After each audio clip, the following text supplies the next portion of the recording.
The Havilland. Hey, good morning, everyone. Thanks Good for joining us. Dan Stanty here with the San Jose Stanty Real Estate Group, and to my which side is that? That side. I think I'm pointing right, but it's going left. I don't know. San Jose Stanty and below Michael Stanty. So thanks for joining. Michael, how's everyone doing today? Michael Boosley, yeah. You changed your name. Honorary yeah, Stanty, that's okay. Yeah. That's okay. How's everyone doing today? Good. Real good. Real good. It's a sunny day in Calgary. Beautiful out here. Yeah. Yeah. Yeah, it's wonderful. We got another, I think, nice stretch of weather coming up. And then Family Day weekend not this weekend, but next weekend. Oh, that's right. That's right. Yeah. It's going to be a busy weekend this weekend, I think, for open houses. I think market's starting to kind of come back to life. I think we're moving pretty briskly out there.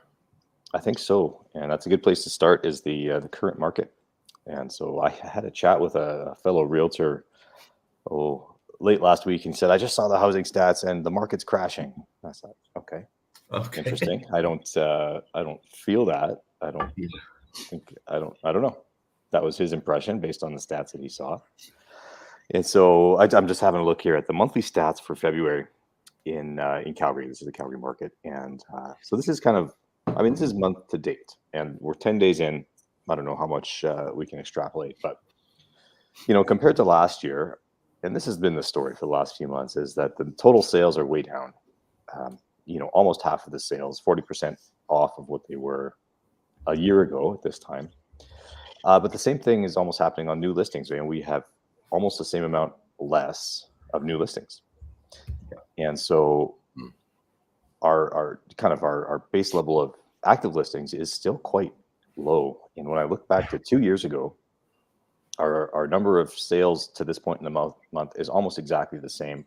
Number of new listings, almost exactly the same. Number of active listings, 40% less. And so that's, I think that active listings number, and then also the number of pending sales to this point in February, 634 pending sales compared to 326 pending sales 2 years ago. So that number of active listings, like everything that's coming on the market is getting sold.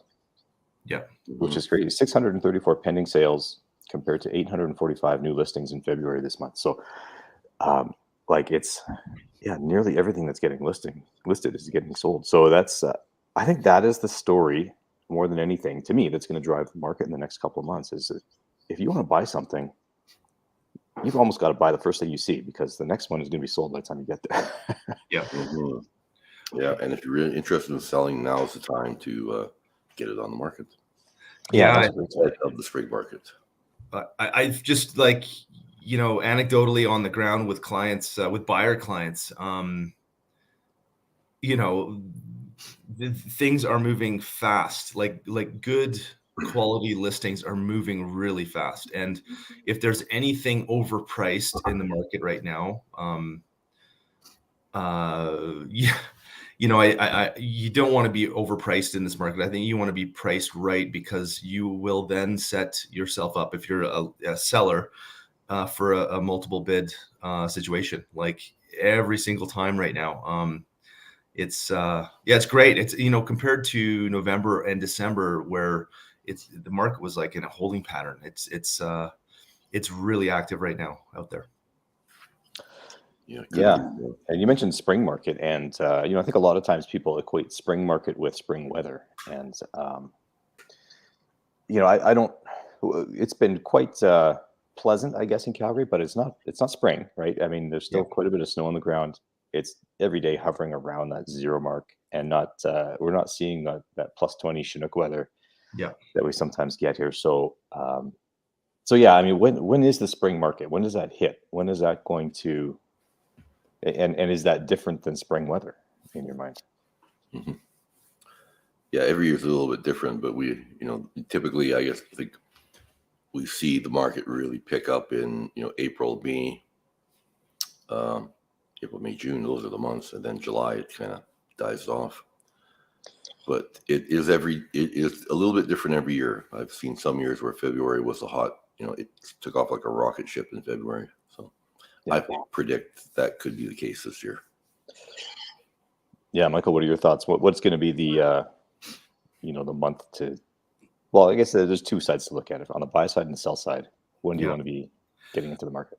Well, I mean, on the sell side, this is we're starting to heat up, and this is the time to be, I think, genuinely confidently putting your place on the market in the next 4 to 8 weeks. To be quite honest, I think like the activity is really ramping up, and I think you always want to be on the sell side. You always want to be, like by the end of June or by mid-June, usually just the seasonality of the market, it starts tapering off, and then you're starting to chase that market down, which is like the worst position to be in. So you want you want to be putting your market on your house on the market a lot sooner. As for buyers, I mean, what are the strategies? It's like efficiently, we tell our buyers, if you see a place that you really like, let's promptly take a look and let's try and beat the competition and get in there and try and get an offer on the table. Yeah, I think that's got to be the strategy right now when things are moving so quickly on the buy side, is that you've got to you can't wait. You can't see something come up on Wednesday and schedule something for Saturday. That's not an effective strategy right now. Yeah. So how do you line up? How do you coach buyers to be able to do that efficiently? I mean, there's always the notion from a buyer's perspective that, well, maybe there's something better out there, or maybe I haven't seen everything, or maybe how do you eliminate that fear that there'll be a better house around the corner when sometimes the next house around the corner is like 10,000 higher? Well, I think we have to help that. Well, of course, we have some great processes within our group to educate buyers and allow them to really focus on the homes that work for them. So, and then, oftentimes before we go out and see their first house, they might be watching the market happen for a period of time, for a week or two or a month even. Yeah. And so I think that there's the things that we can sort of instruct them. And then there's their observation in a market like this is important as well, to see, that house that hit the market on Tuesday is sold by Friday. And so to wait is not advantageous, and if you like that house, you have to move. So there's a couple of factors in ensuring that buyers are well informed on cadence of the market and what their opportunities are and how long those last. Yeah, I think we've always told our buyers that, spending an hour in the office reviewing your criteria, setting really good fences around your criteria, very consciously and with, deliberate kind of guidelines around what you want to see and what you don't want to see is really important. So, an hour in the office saves you days driving around looking at houses that, you shouldn't buy or don't fit your criteria. So we always, for buyers, I think our standard, protocol is we invite them into the office, spend an hour or two going through, instructing them on the market, showing them sales, showing them, what happens if we include this area, what happens if we include this type of home, and it's very informative. It saves a ton of time, and it gets you to the finish line a lot quicker because you're just more certain of what you're going to get. Yeah, wouldn't you? On that note, it's a good point, Sano. Like really walking through methodically with buyers how we build the search and build it with them is. Yeah. I think it instills confidence that, like in their mind, that they are not going to leave any stones unturned, kind of thing. Because they were part of that process of building that, rather than like just sort of like sending this kind of like working via email or whatever. Like it's nice to meet face to face and go through that search criteria build. Yeah, and there's always the notion. I mean, you hear this. This isn't true, but you hear that the realtor's only showing me stuff he wants to show me, only showing me their listings, things like that. But no, like exactly, Michael, like what you said, like when you set up a search and you say, let's see what happens if we put in, if we add this area, and you watch the number of listings go up by 10 more listings, or let's say if we cut the price, then it only shows 2 listings available in the entire city. Or if we add another 10 grand to your price, we expand that by, so it really, there's that feedback loop that really helps. I mean, we know what happens when you do that, but the client doesn't necessarily, unless they watch and build it with you. So it is a good process.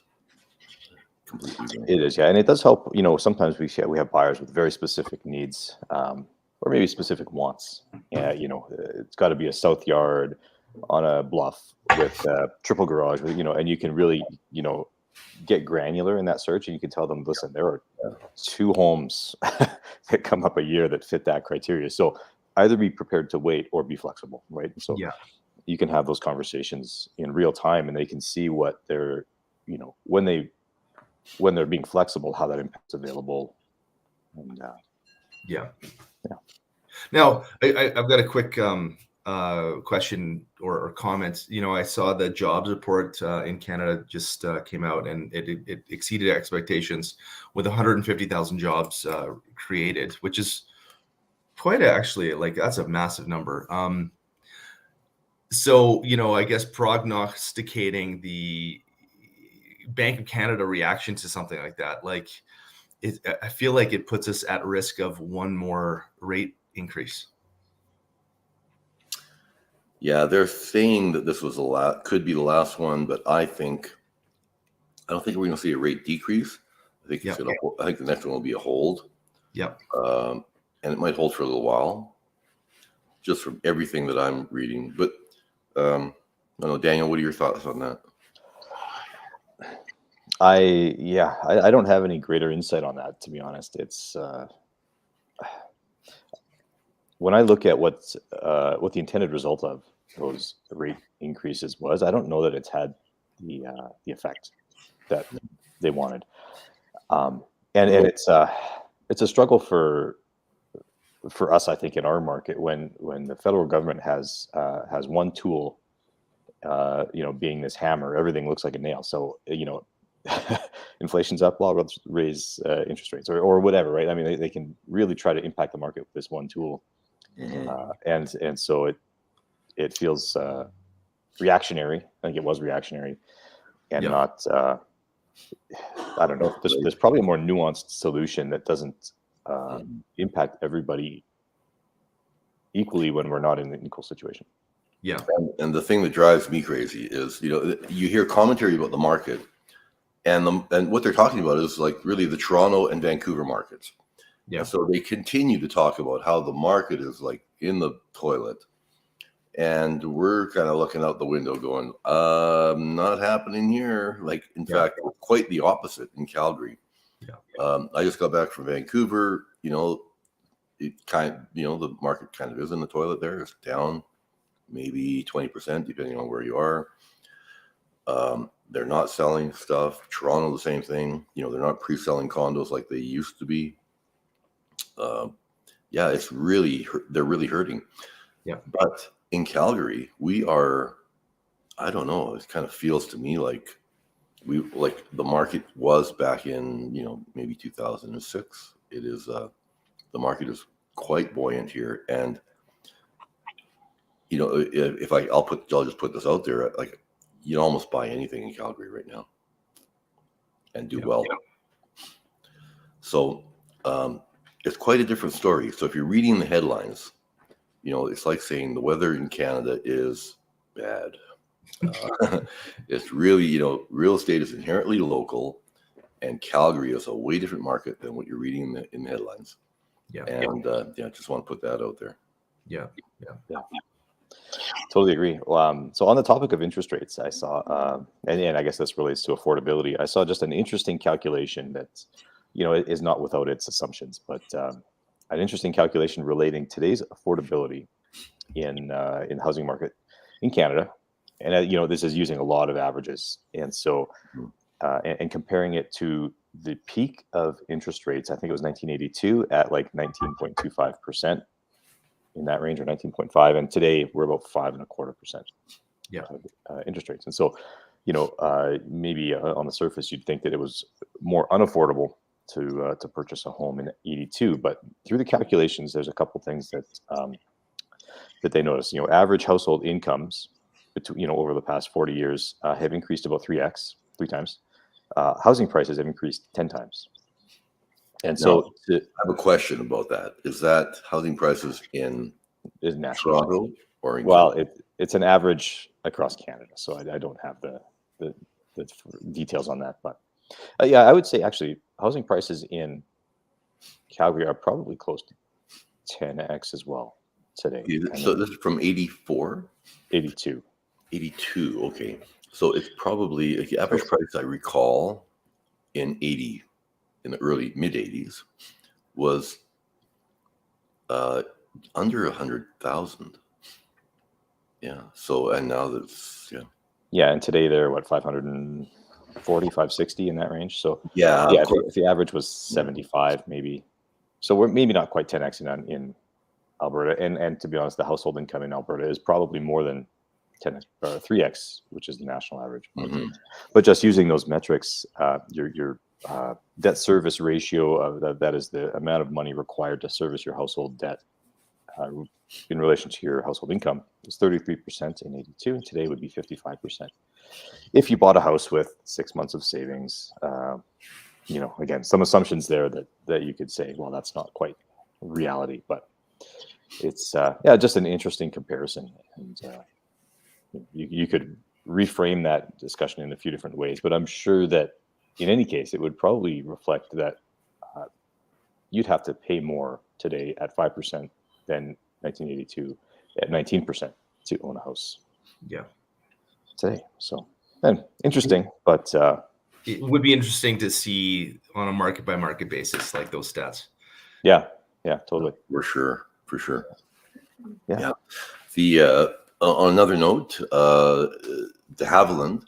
So I was in Vancouver, flying in at de Havilland. We took Harbor Air, jumped from Vancouver Harbor over to Victoria Harbor.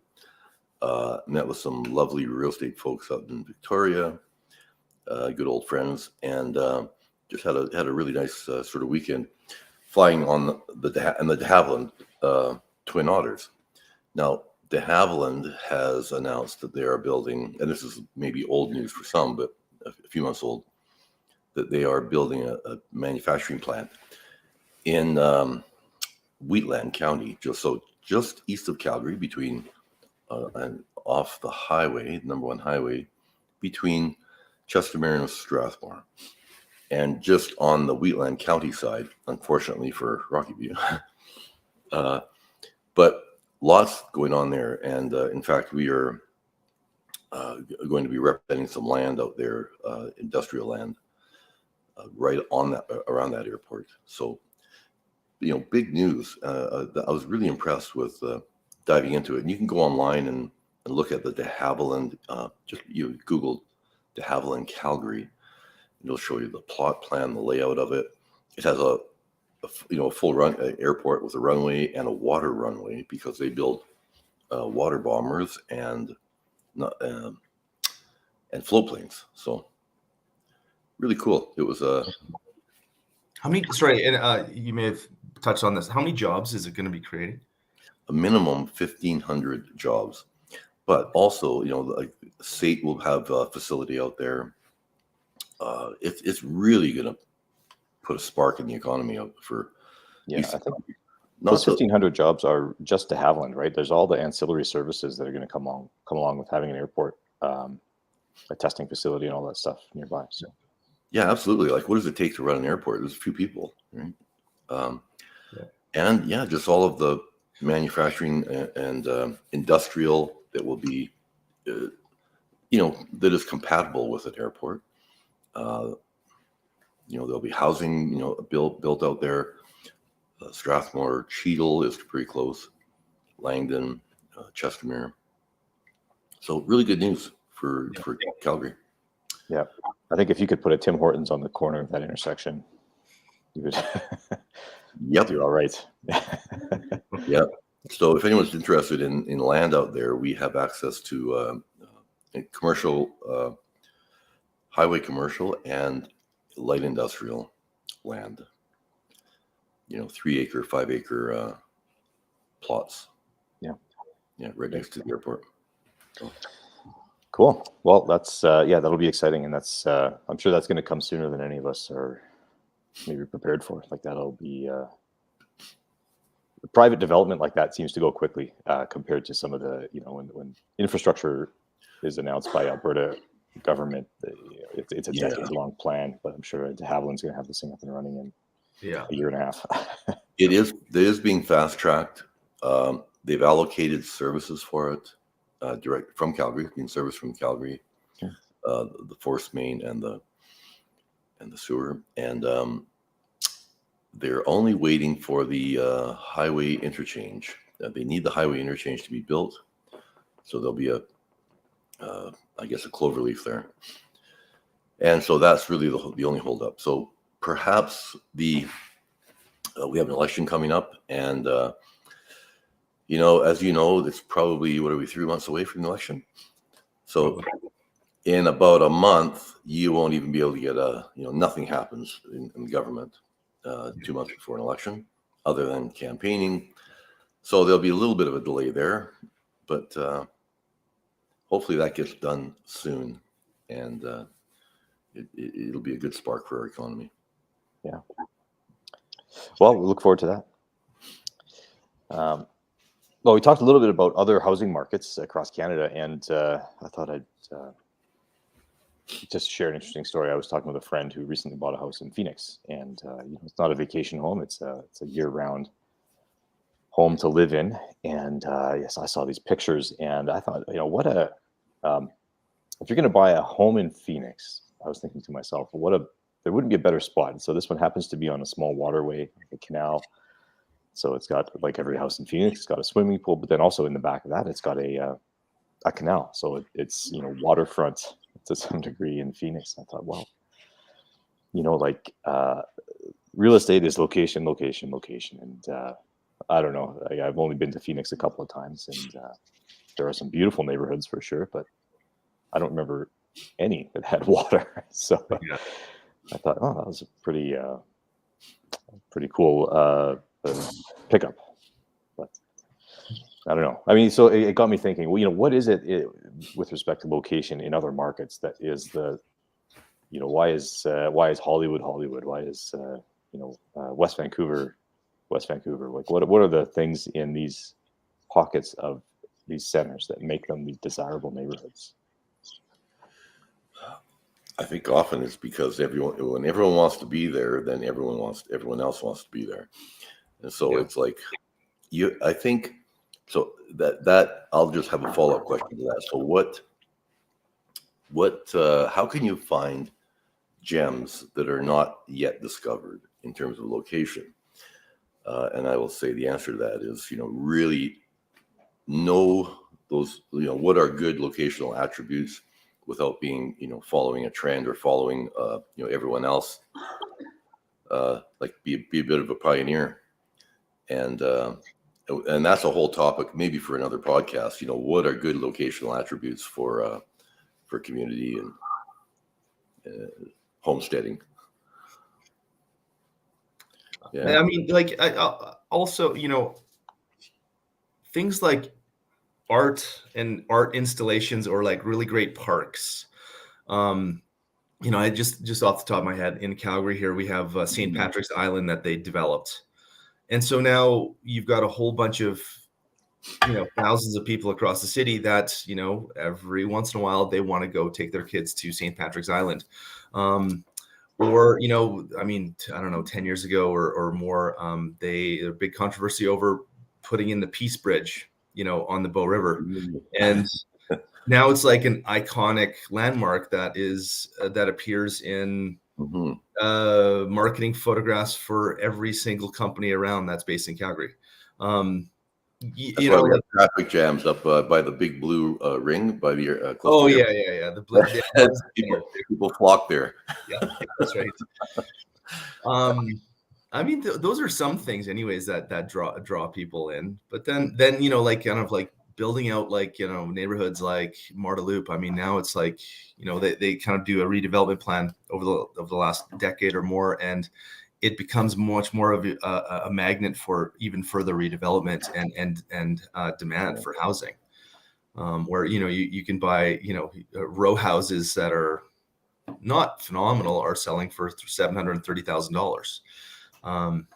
Anyways, just I think kind of like future planning and creating like more desirable little locations draws people in. Yeah, that's a great topic for our next podcast because it'll be a page turner. So with that, I think people will be waiting with bated breath for our next podcast, and maybe we can even get some guys on here. We should get like Steve Shawcross or Roland Stanley. Let's get Roland Stanley on. Yeah, let's give Roland a call. Like famous planners that can talk to exactly this. Yeah, if we can get Roland off the steps of the White House, we'll see if we can get him in. I think he's somewhere in. He's in DC, isn't he? DC, retired. Anyway. Okay, well, thanks everyone for tuning in, and thanks Sam and Michael for your thoughts today. Thank you, catch you in a couple of weeks. Take care, guys. Bye, all good. Bye.